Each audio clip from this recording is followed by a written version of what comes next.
You push the power button 2 times.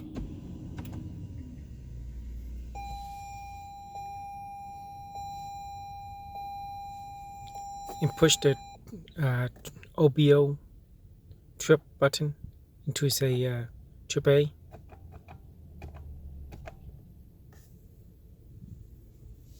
Turn off the power.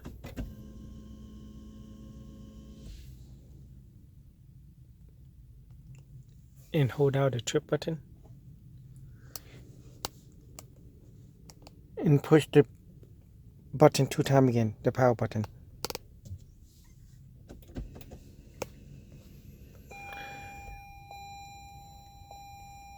And you should see it blinking.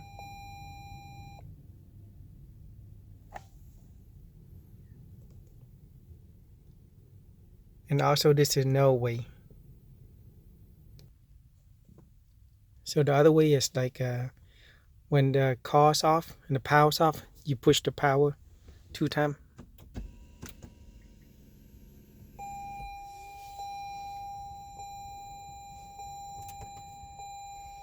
So this is the back screen, up, down, left, right, and enter.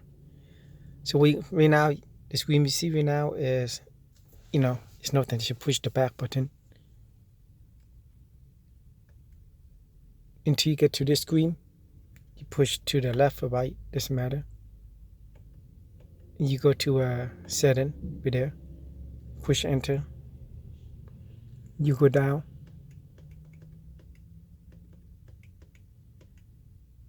To maintenance, push enter. And push up, push enter. And that's it.